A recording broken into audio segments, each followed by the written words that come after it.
Okay, so we are going to talk about percentile and rank calculations with Excel.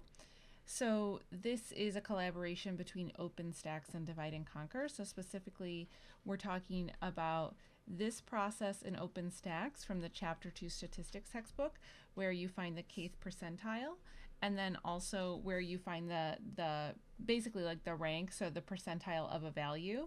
So these are both from section 2.3 of the stats book.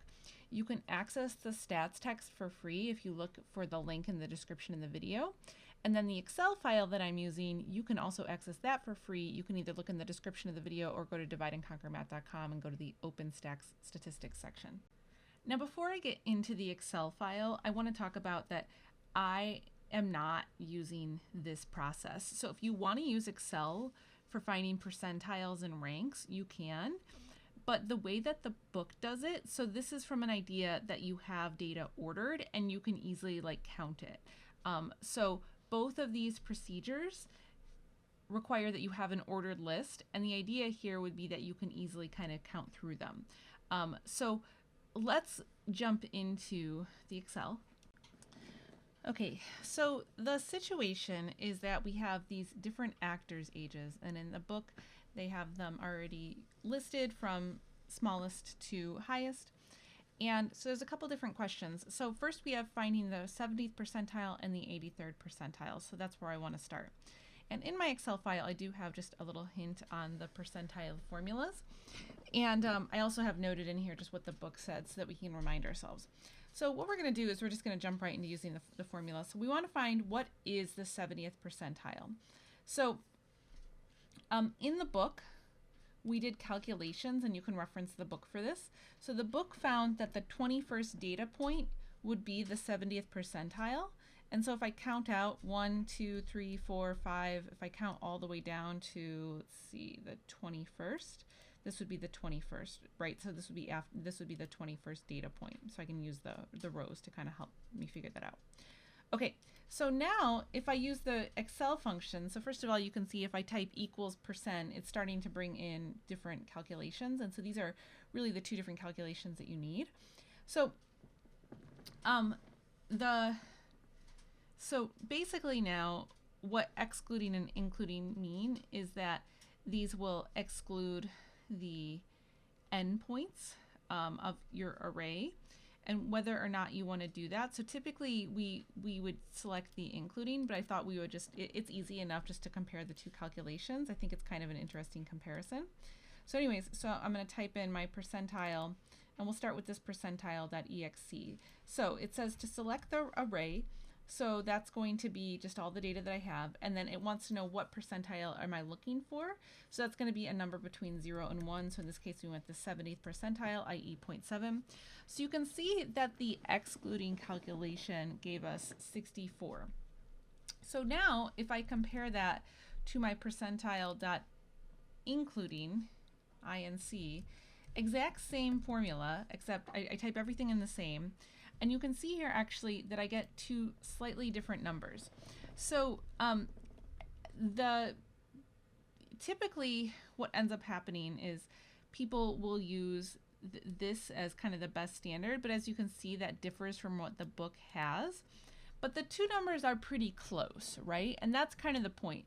And again, the reason why Excel does this is kind of similar logic to what I talked about from the quartiles tab. So Excel is not just counting through data. It doesn't have that ability like we do to sit here and count through 21 data points. Instead, it has kind of a different, all I can really describe it as just a different method from what we would do. It's just a computer's way of kind of figuring out what the most likely value is or approximating it. So these aren't going to match. Okay, so let's compare that then to the 83rd percentile. So if you want to just maybe pause here and try both of these functions on your own just to see if you've got it.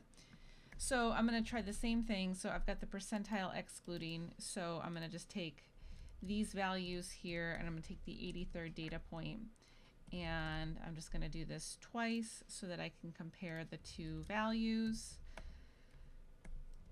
And okay, so now, so you can see that what we got is, so we got a value. So in the book, when you calculate the book says to use the 24.9th data point, which is going to be somewhere between the 21st and the 25th data point. So if I look here, so the 24th and the 25th data points are these 2 points here, and then you take the average of them. So you get this final answer of 71.5.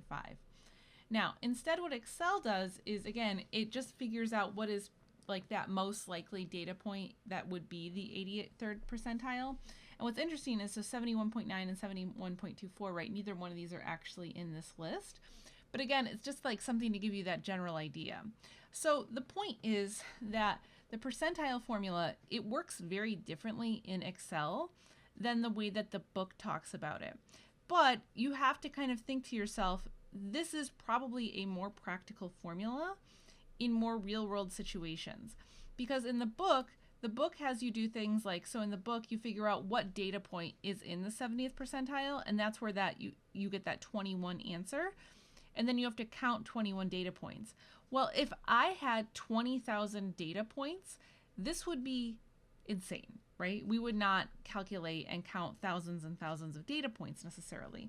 And so there's kind of this idea then that using a computer that gets you in that spirit of where that data value is, it's probably good enough.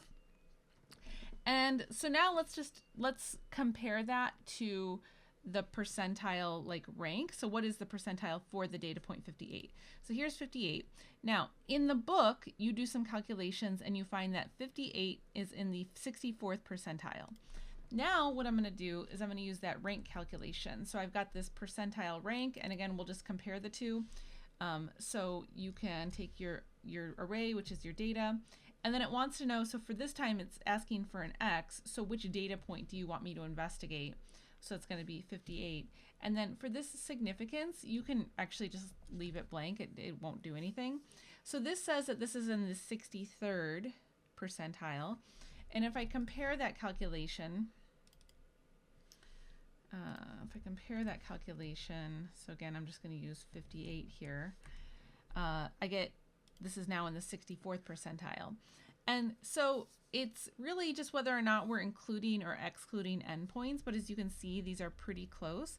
And neither one of these calculations is what we found from the book, right? So the book, I think we rounded up to the 64th, and here we get something that's slightly different. But again, it's kind of that spirit of, it's good enough for a lot of applications, right? It's probably close enough. So if we just do this one more time, so if I do this %rank.EXC, so same thing, so I'm going to take my data, in this case I'm going to take the data point 25, and I'm just going to calculate this twice using each different formula, and we're using the data point 25. So this one is a little bit further off, so in this case now I have that I could round this to the 13th percentile or the 11th percentile, and in the book we found it was the 12th percentile. So it's kind of like one of those things where, which formula would you use? Well, a lot of times I'd say that in the industry they usually include the endpoints, but maybe you have some sort of reason why you know that you might want to exclude the endpoints. So it kind of just depends on what you're working on. And so I think a lot of times if you had like endpoints that were like major outliers or something, you might want to exclude them. So there are situations where maybe you'd want to exclude them. But it's just good to know that a difference exists between all of these different methods. And kind of that spirit is like, is it good enough for kind of our purposes to make decisions on? Well, it probably also depends on the purpose, right? So that's it for this one.